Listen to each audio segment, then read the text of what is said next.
Hello, welcome to this special episode of Goalposts for Jumpers. It is me, your host, Alex. We have been here every step of the way of this Euro 2024 tournament, and this week is no different. I'm going to be running through all things Euro 2024. I'll be recapping some of the games, telling you who I think is going to win the competition, and what I think of England as well. That's coming up later. You'll notice that I am still wearing this England top. That means that England have made it through the round of 16 miraculously in one of the most dramatic goals I've ever seen, but we will get to that later. I want to start with probably the headline of this week's round of football.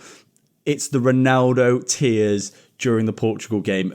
Everyone, surely you've all watched this, but the game was pretty much Ronaldo versus Slovenia. It was one of those games where Ronaldo was so desperate to score, pretty much everything went through him. I've seen a lot of quite bizarre criticism about Ronaldo, saying that he's finished, that his ego, his mentality is actually becoming a hindrance to this Portugal side. I disagree.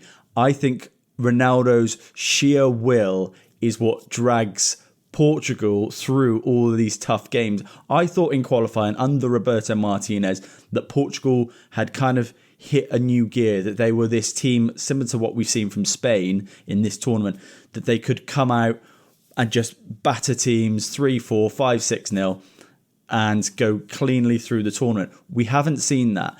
What we have seen is what we've seen from Portugal in pretty much every competition for as long as I can remember. They find it difficult to break teams down. There's such an abundance of talent. And if you think, England fans were frustrated with our team, Portugal have had this talent, this crop of talent, year on, year out, since probably 2002, back in the Figo days, the Rui Costa days. Yes, they've won something, granted, but they always struggle in tournaments. They always struggle against a big side. They never really get going. It's always bitty 1-0, 0-0, and I don't think this tournament's been any different. What I think from Ronaldo's point of view is, yes, he takes in shoulders a lot of that responsibility, and I think that's great because it takes a lot of responsibility and pressure off the rest of the team, the rest of the players, because everyone's looking at Ronaldo. But what I would say is every team that plays against Portugal right now is doubling up on Ronaldo. So you're going to see a lot of balls go into the box, a lot of balls play to Ronaldo, but 2-3 players around him at all times. So it's going to look like he's under pressure, he's receiving the ball when he shouldn't be, but that's just how it is when you play with a superstar striker, and he is a superstar striker. And for people who say he's finished, physically, look at the shape he's in, and people will probably say, yeah, but he's lost the yard of pace. I saw a stat that said that Ronaldo has recorded his fastest ever sprint speed in a European tournament. And that's going back since 2004. So he's got quicker. So if you think he's finished and that yard of pace is gone, I don't know. Maybe in terms of that acceleration off the mark, but his sprint speed's still there. He looks after himself. He treats his body like it is. Well, it is. It's his job. And that's why he's still going at 39. That's why he's still scoring goals. It hasn't happened for him. And it actually hasn't happened for a lot of top players at this tournament. A lot of players have really struggled to get going. You're not seeing the normal names. Lewandowski got one. Dovbyk, who's just come out of a barnstorming season in La Liga, didn't even score. Kane's really struggled to get going as well. Yes, he's got two, one in extra time and one scrappy goal.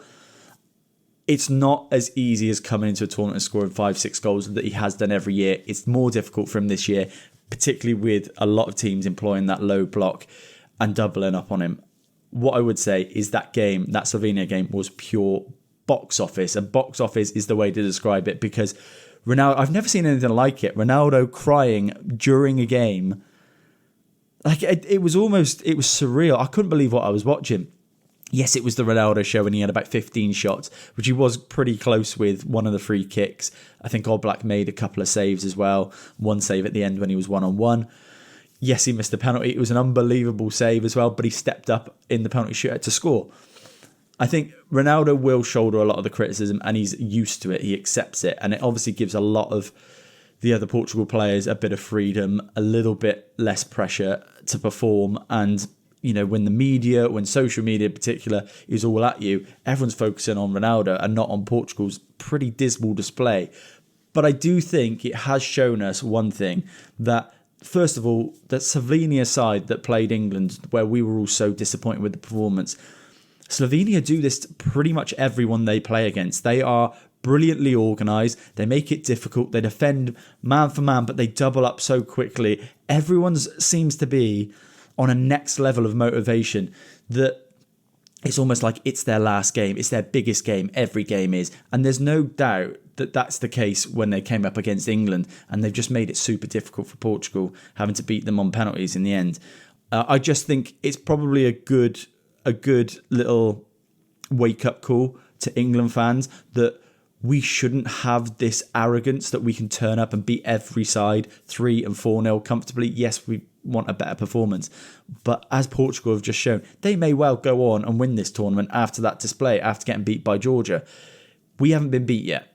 England's, yes, we've struggled, but look at Portugal, look at Ronaldo, the frustration. That Slovenia side is super well organised. I think it was before the England game, I said it was 24 games out of 26. They were unbeaten in their last 26 games. Then it was the England game, which was 27, another unbeaten game, so 25 out of 27. And then the Portugal side, 26 out of 28, they're unbeaten in 90 minutes. That's an organised side, and that's a side that just knows their drills. Every single player goes out, wears their heart on the sleeve, puts everything in, and it showed. And I think, look, for Portugal to get through, the reason why they did get through is an absolutely unbelievable display from a goalkeeper, which I'll get to later. What else happened? Turkey, the dark horses. Who called Turkey at the start of the tournament? Let me know. I really fancied Ralf Rangnick's Austria side, who obviously they've just knocked out. It was a super slick performance from Turkey. And again, box office. Absolutely brilliant game. End to end, particularly the last sort of 20, 30 minutes was unbelievable. And then goalkeeping heroics from their 35-year-old goalkeeper. It was Mert Günok. And anyone who has probably never heard of this guy, I can't remember seeing him play or even hearing of him. But distribution, I mean, he found his man every single time. He was such an outlet. He was brilliant. He's not in my team of the week. I'll get to that later. But I thought he deserved a mention. And that save right at the end was just brilliant. Yeah, box office once again.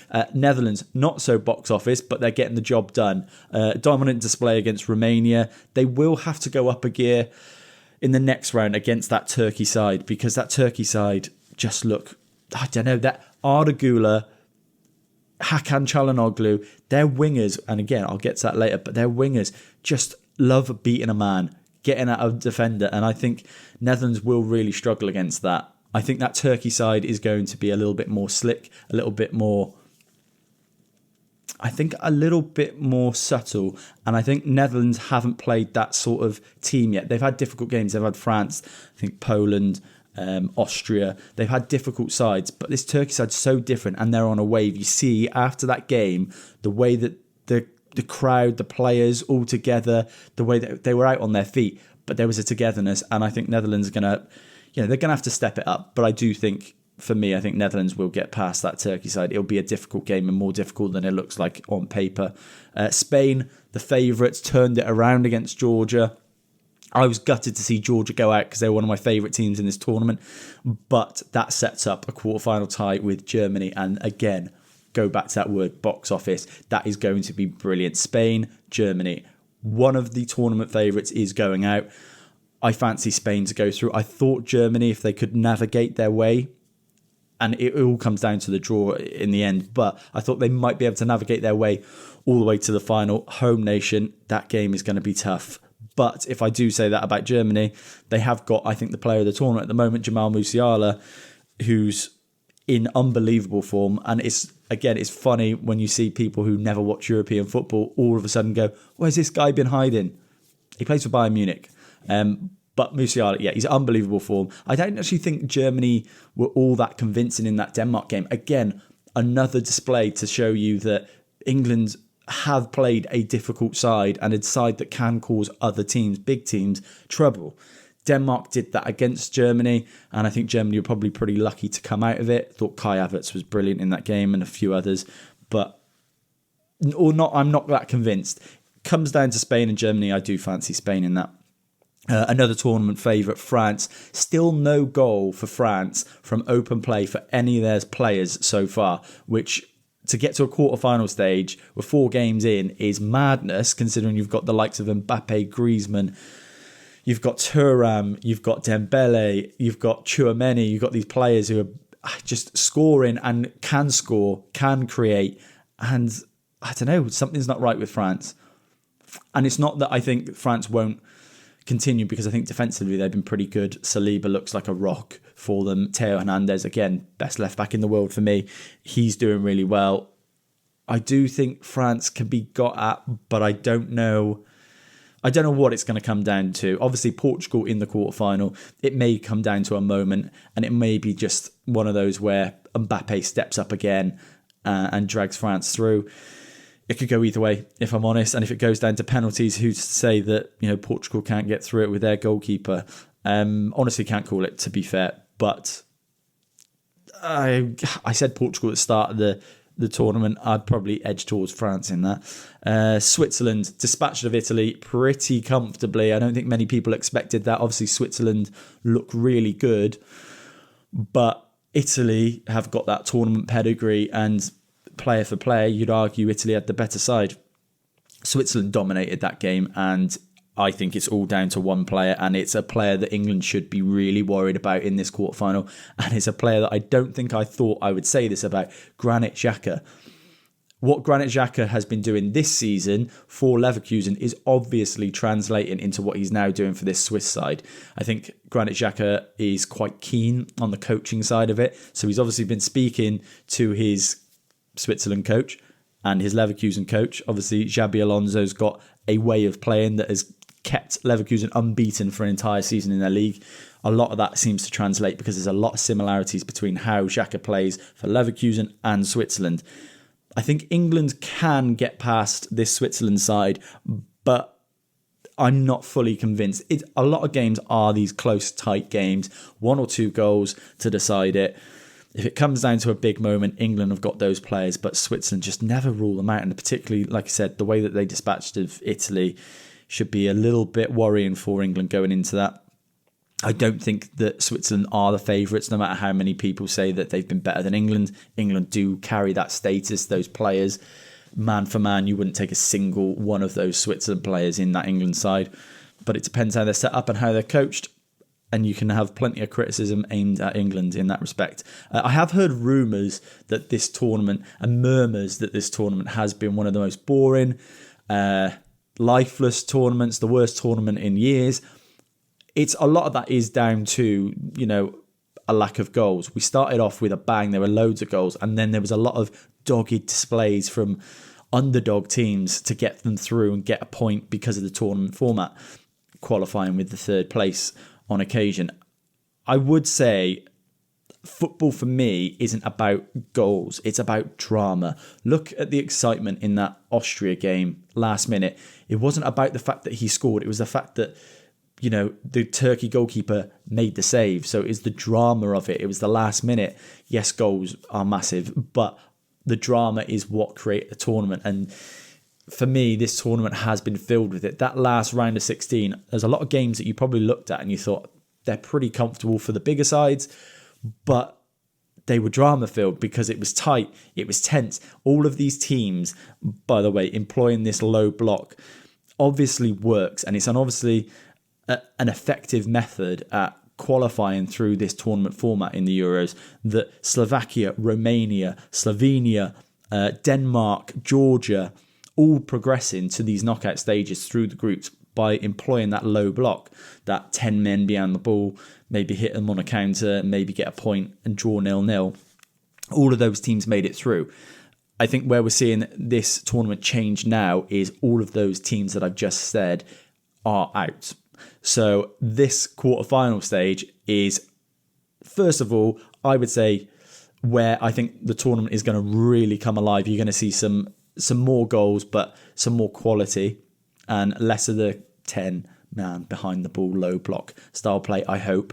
But I do think it's a great signal to football that when it comes down to it, defensive, dogged, man for man, low block, when it really comes down to it, doesn't win out over style, attacking, directness, and that sort of style of play from teams. You know, like I said, those teams that have gone out, they gave us all a great ride. I think Romania were brilliant in a couple of games.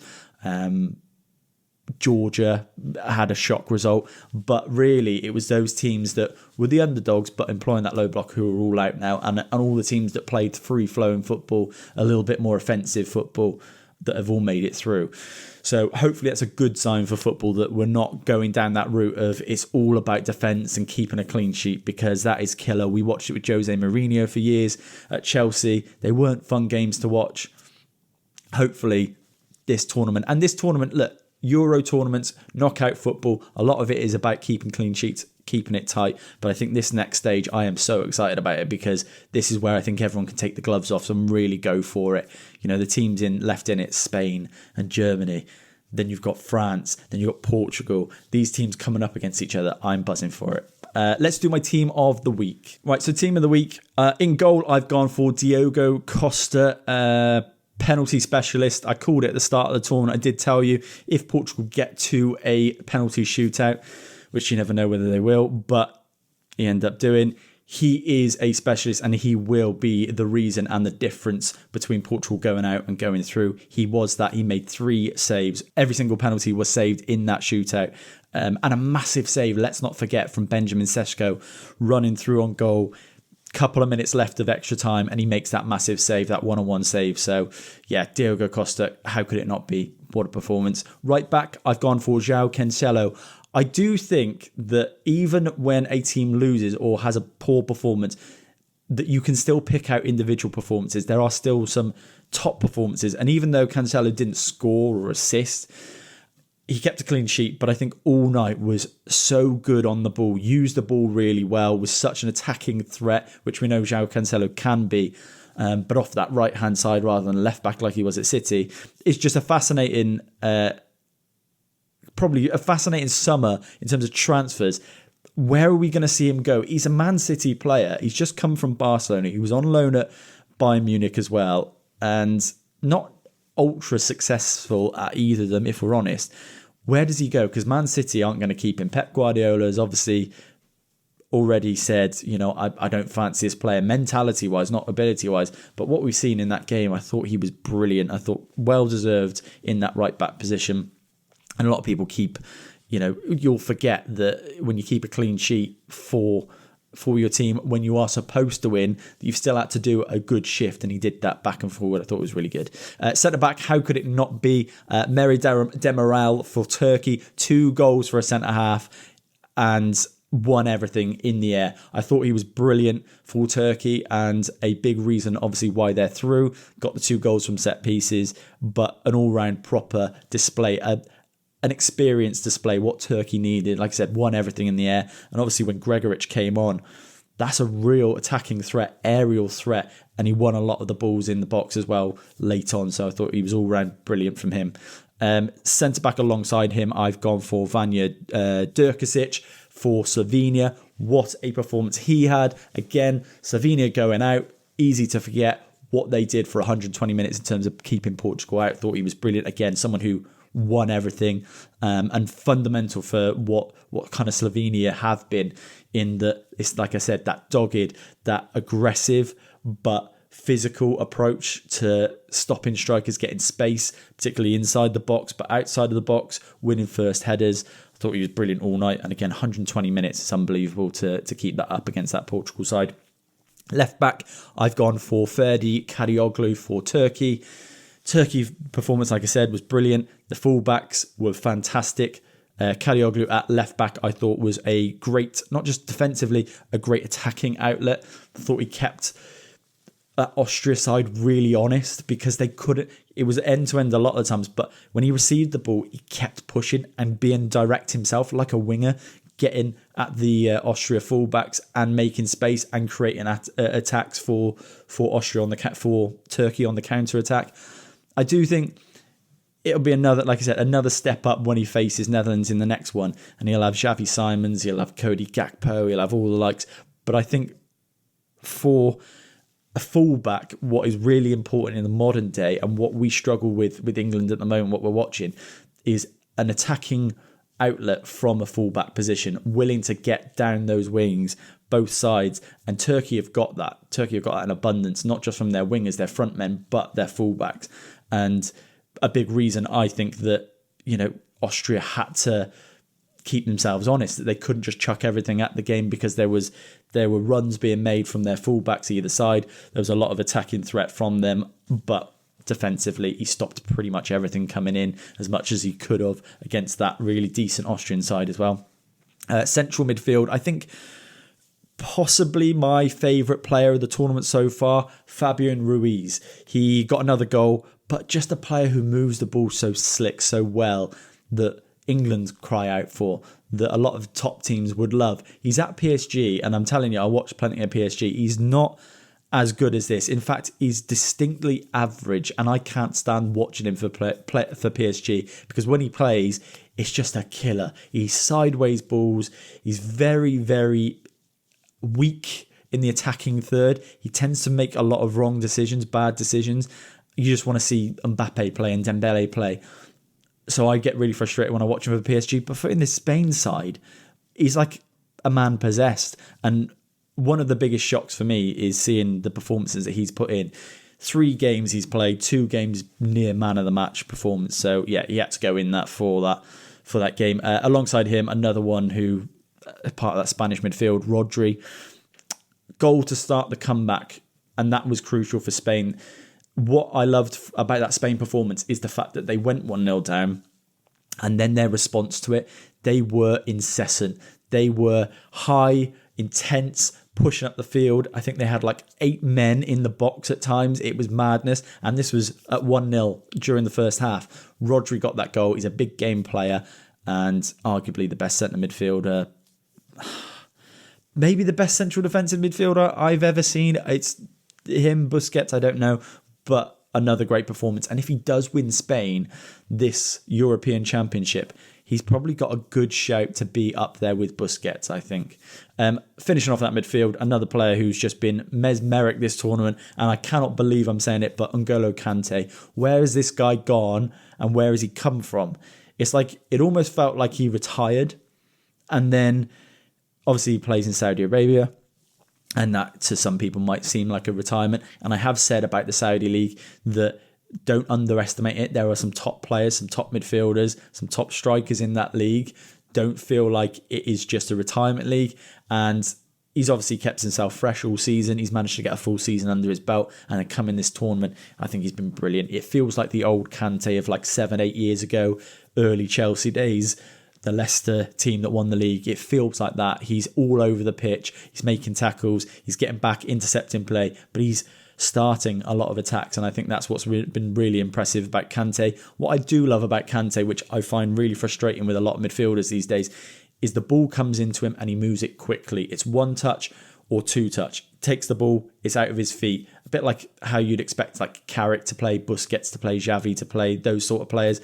But he's dynamic at the same time. He moves with the ball really well. He gets forward. And a lot of the balls, when they come into him quick, zipped into him, he's making that pass straight out of his feet and giving defenders something to think about, or not giving them enough time to think about. And I think that was part of the reason why France got their goal in the end, I think, the other night as well. Right wing, I've got Baris Yilmaz everywhere. Non-stop performance from Baris Yilmaz. Really impressed by him. Galatasaray winger. I thought he was arguably one of the man of the match contenders, but didn't get a goal and didn't get an assist. But I thought he was brilliant all night. A real threat, and I think someone to watch out for if you are Netherlands in the next round. Left wing, we all know him by now, Nico Williams. He's made a big impact this tournament. I did say he was a one to watch for me at the start of the tournament. Took his goal so well, and got an assist as well. A constant threat. And when I said about that Spain side, when they went a goal down and pressing up, Nico Williams was like camped on the edge or just inside that Georgia box, and it was so difficult to play against because he moves the ball really quickly, gets the ball out his feet really quickly. He's a winger that England would be crying out for. He's similar to Anthony Gordon in the sense that he's direct when he gets the ball.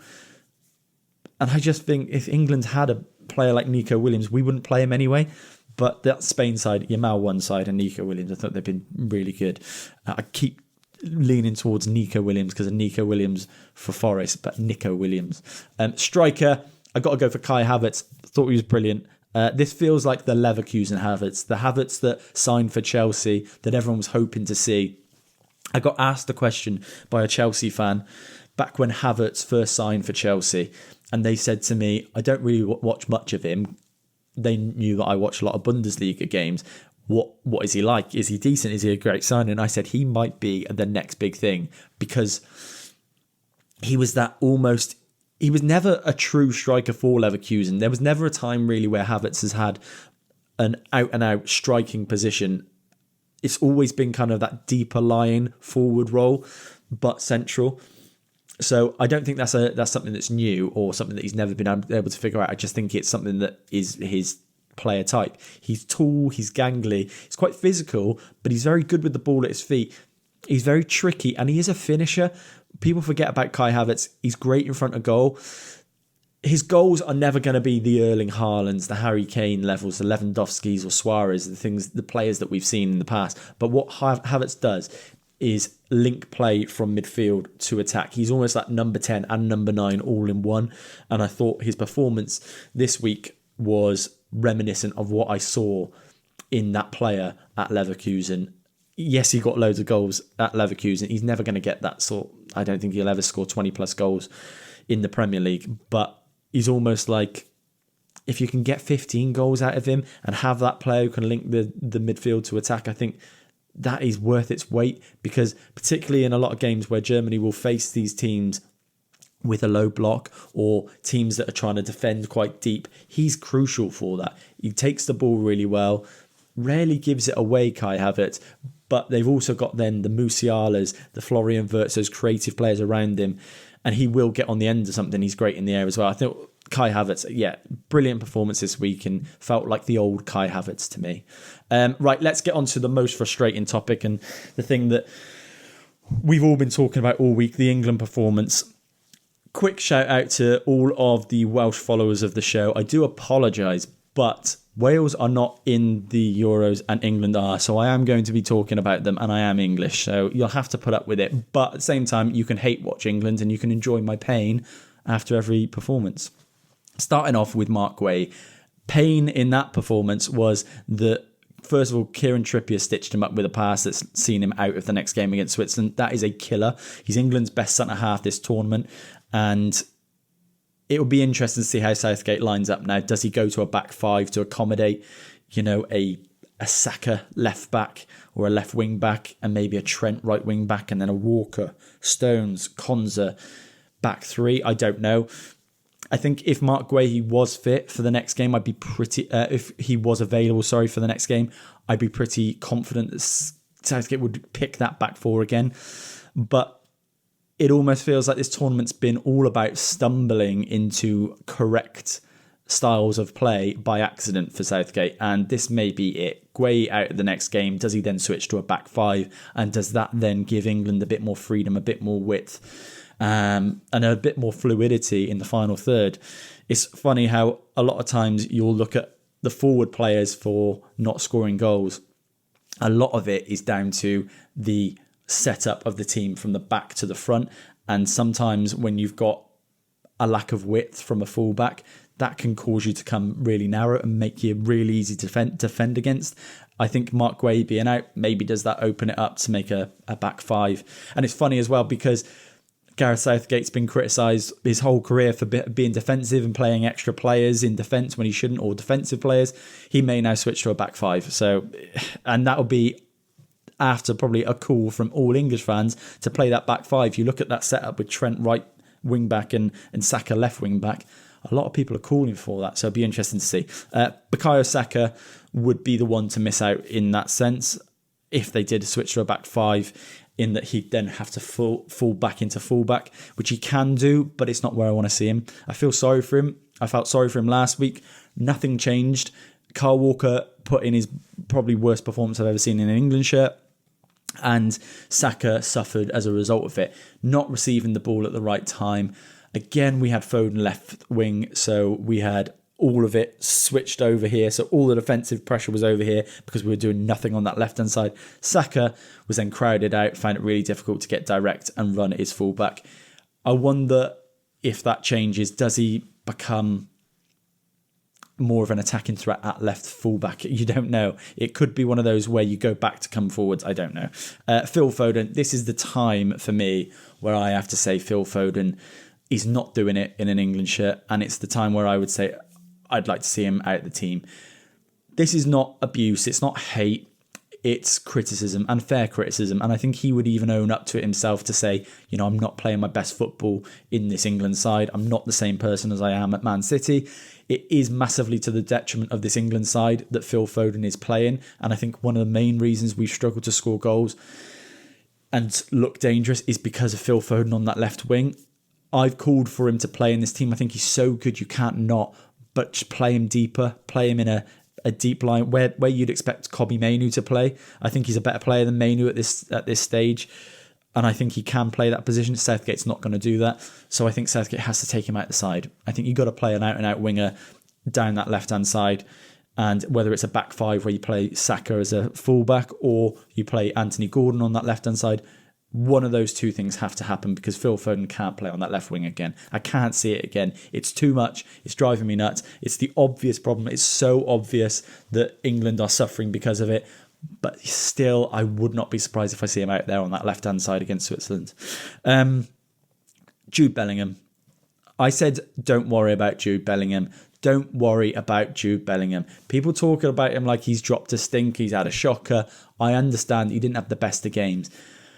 But what you get from Jude Bellingham is attitude, personality, and he's clutch. He's a match winner, and he has been all season for Real Madrid. You look at all the goals he scored in the kind of the last couple of minutes, 90 plus, late 80s. He's done it again for England. He got the first goal against Serbia in the tournament, won us the game. He's saved our skin in this last game against Slovakia. And Jude Bellingham has to be, I think, the first player I've seen in this England setup since I've been alive that reminds me of a player from abroad, reminds me of a French player, a Zidane, an Italian player, a Pirlo, someone who's there in the big moments, who's got character, who's got energy. For Germany, Thomas Müllers, Miroslav Klose, Michael Ballack, these players that have got kind of an arrogance, a swagger, a confidence. He is like that, and this is what England need. Hilarious to me that England fans and social media Twitter trolls are desperate to knock him down because they call him arrogant. It's what we need, and it's what we've been crying out for years. And if we don't have a player like that, then England will never win another international tournament. These players, these kind of archetypes, these arrogant, confident, put it all on themselves players are what wins you titles. Every team pretty much throughout history has won it. Every team at major tournaments has a player like that. I put it to someone recently where I said, would you rather have Didier Drogba or Harry Kane for a whole entire Premier League season? The obvious answer is Harry Kane. He'll outscore Drogba pretty much 9 times out of 10 and creates more, would get you assists, would do an all-round performance for you. But you go into a game, a clutch game, a final, a knockout game, who would you rather have? You'd have Didier Drogba, and it's that personality, it's that arrogance, and that's what Jude Bellingham has. And don't knock him down because this is what we need. And do you know what? For anyone who does say that, you're the reason that England don't perform at major tournaments, because you are the same people, if you were in that situation, who think you should be understated, who think you shouldn't show off or be cocky or arrogant or even be confident. They see confidence as like this weakness, that it's something that you shouldn't be doing. If you're confident and you're arrogant, like a Cristiano Ronaldo, like a Jude Bellingham, a Zidane back in the past, that's what wins you a game. And he's done it. He stepped up. If he didn't have that arrogance, he wouldn't have tried an overhead bicycle kick in the last second of the game. And it's the reason why England is still in this tournament. And it's the reason why I'm still wearing this England top. So yeah, you've got to take your hat off to Jude Bellingham. He's a match winner. Talking of match winners, though, I would say I think the Harry Kane analogy there with Didier Drogba is quite harsh, actually. I've used Harry Kane because he's a goal scorer. But Harry Kane did come in clutch, and I think people will miss that.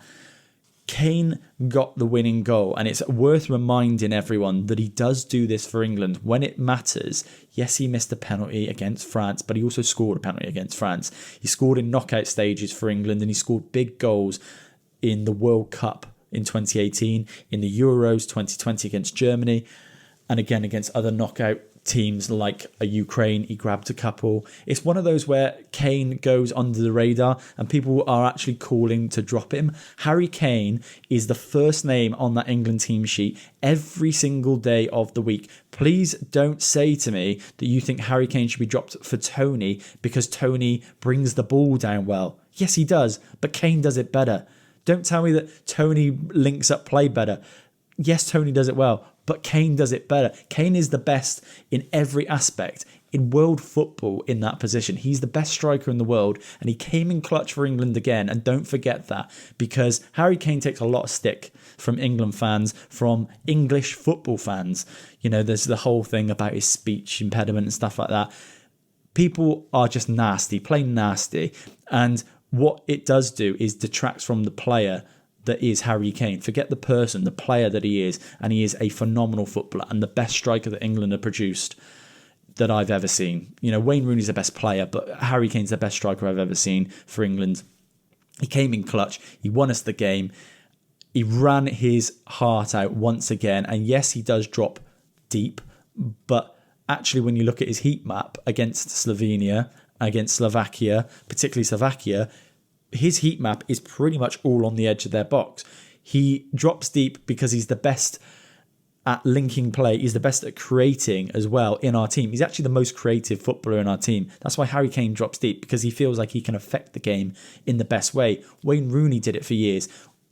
A lot of teams have these players. Antoine Griezmann, when he played centre forward for France, would drop deep and create play because he was the best, most creative player. It's not a negative. Yes, he drops deep, but he can create. The problem isn't Harry Kane, it's the players around him. And yeah, I'm sick of seeing people call out Harry Kane at every given opportunity. The only thing I can think of is Arsenal fans have such a strong presence online that it builds this narrative that he's this shit player because they can't stand him, because he obviously broke their heart for year after year for Tottenham. It's got to stop. And when England are playing, get together, get behind Harry Kane, because he is an absolute treasure and we are lucky to have him. And we'll remember this, and we'll remember how badly we treated him when he's retired, because what a player. Against Switzerland, Murat Yakin's side, I do think it's going to be one of those games where we're going to need a Harry Kane or a big game player, a big moment player. I do think we'll get more chances against Switzerland, but don't be surprised if it's a 1-0, if it's scrappy, and it could go either way. 1-1, maybe we win it in extra time. I get this similar vibe to how Denmark was in the semi-final in the Euros, in the 2020 Euros. I feel it's going to be a tight game. It's going to be one of those that England have to take their chance, and who better to have that chance than Harry Kane? That's who I'm relying on. But that Switzerland side, I said they're very dependent on Granit Xhaka. It'll be interesting to see how we line up. Do we play a Conor Gallagher? Does Southgate think, right, Conor, you've got the legs to play in that midfield? I don't want to see this, by the way, but sit on Granit Xhaka, because if you stop him, that Swiss side, it breaks down instantly. If they don't have a Granit Xhaka, someone who's so talented on the ball, very good at passing through lines, getting forward, but starting play. You look at actually Xhaka's heat map, really deep, receives the ball, and he's the first person to start Switzerland's play.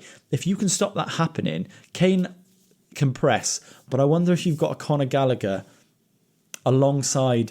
I do think maybe he plays Rice, Bellingham, Kane. Does he play a Conor Gallagher to just sit on Granit Xhaka and make sure that Granit Xhaka doesn't have the space, the time to set everything up, because he is a player who will dictate play against this England side. I'm not saying that Granit Xhaka is like the best playmaker ever, but we struggle against these central midfield types, Pirlos in the past, Zidane's, Figo's, a lot of players who are creative with the ball. We struggled against even as much as we struggled against Denmark with Højbjerg on the ball. So it doesn't take an outstanding player. It just takes a player with a little bit more than the rest of the players around him, and we can get dominated by them. And I worry for us if we don't play someone with legs in that midfield, because Cobby ain't that. And as much as I'd love to see Cobby play, If we play a 4-3-3, I don't want to see that. We'll see. We'll see. Right, let's summarise the week. I've been going through my predictions at the start of the tournament and kind of comparing them to see how they've been progressing throughout, whether I was right, whether I was horrifically wrong. Top scorer, I said Ronaldo. Obviously, I don't think that's going to happen now. Maybe Gakpo, possibly, because I think Netherlands will go quite far. I think they could get to the final. Or Fulkrug, depending on whether Germany play him. Player of the tournament, I said Ronaldo. It could still happen, you never know. He's just that character. But I think Musiala so far for me, and I'd back him to be player of the tournament. Depends whether Germany go out in the next round, though. Surprise team, I said Scotland. It's probably Switzerland or Turkey. I think Turkey have been really good. Depends who goes through in the next round. If neither of them do, I'd probably say Switzerland have been the best out of the two. Surprise player, Dovbyk. I was surprised. He's been terrible. Fabian Ruiz, for me, I think has been one of the players of the tournament. So for me, I think he has been my surprise player. Never would have predicted that. Breakout player, I said Højlund. Devastated for Højlund that it never really got going in the tournament. Hopefully he keeps going, because he is one of those players. He'll keep going for next season, and hopefully as a Man United fan, he is there and firing next season. But I think Arda Güler has been the standout breakout player. It's the first time a lot of people have seen him play, and everyone's eulogising over him, saying, wow, what a player. That Turkey performance against Austria, he was instrumental, got the 2 assists, both from corners, but wonderful set-piece delivery, brilliant on the ball, uses the ball really well, a super sick player. And for Real Madrid, they have got an abundance of talent. Arda Güler, where does he even fit in? I don't know. I said finalists were going to be Germany, Portugal. We know now that that's not possible. I think it could be the case that neither of them get there. If I'm really saying who's the winner, I said the winner was going to be Portugal. I wouldn't be surprised if we see a repeat of the 2010 World Cup final. It's Spain. Spain's the strongest team that I've seen. Spain on that side, I think, are going to knock out pretty much every side they come against. No one else has really, done it for me. Germany will be interesting, granted. But on the other side, I think Holland, the Netherlands look the most comfortable. It'll be interesting to see them against Turkey, but they look the most comfortable. And I think when they come up against England, they do have a bit of pedigree. Whether that England side can break them down, Van Dijk, they've got some great players. It'll be interesting to see. But I think if I'm predicting now, based off what I predicted earlier at the start of the tournament, I'm going to switch to Spain versus Netherlands. Portugal, of course, could still win it. Round of 16 from 2020, I did want to talk about that, because in terms of talking about who's going to win a tournament, trying to predict it from this stage, it's really difficult. You can say who's the best team, but they don't necessarily always win it. It's the teams that kind of grind results out. You wouldn't have called Italy in the 2020 European Championships until probably they got into the final against England. And even then, you probably would have called England. It's interesting. There was a strong performance in that 2020. When I'm recalling it, I've got some notes here. There was a strong performance from Belgium beating Portugal, England beating Germany, obviously. So these were standout performances. Denmark battered Wales as well. So there were some really strong performances. Italy kind of went under the radar. They had to use penalties to get through. A lot of games were 2-1 or they just nicked it. So, and again, it was one of those tournaments where no player really stood out in terms of goal scoring for Italy. I think Ciro Immobile got 2. Everyone else, there was no one in the top 10 goal scorers for Italy. So it's not always the highest scoring teams that win it. That's one thing I will say in England's favour. Maybe we are that team that grinds out results and gets there. And then maybe a Harry Kane wins us the tournament at the end.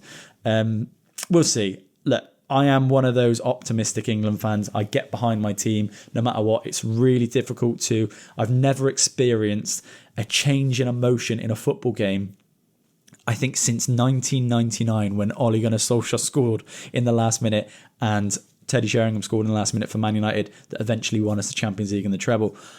I was 6 years old at the time, 7 years old at the time.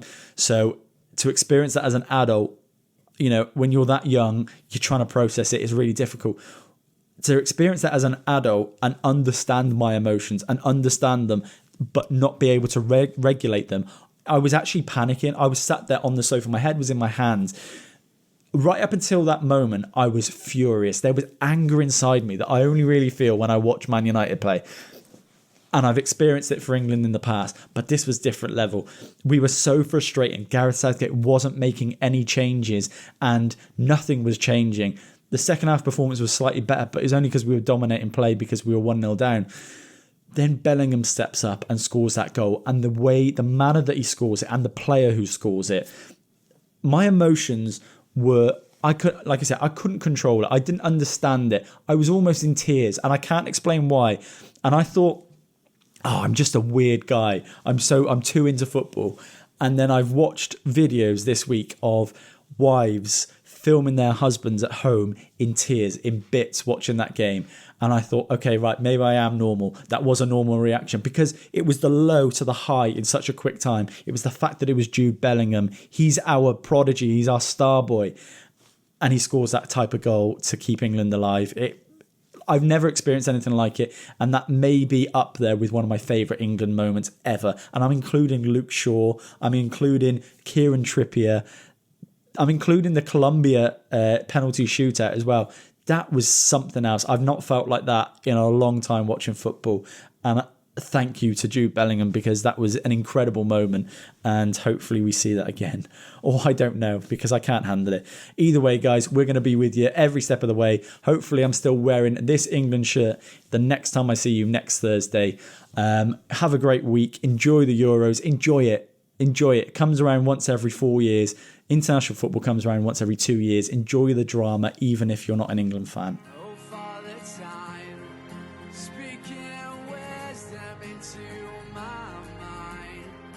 Tell me stories of all that are great.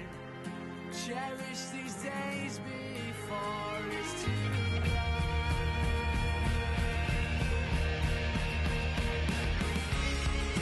If you could turn around yourself,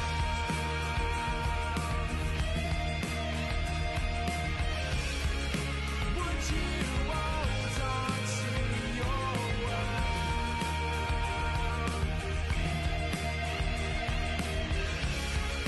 Would you change what you have done, or just move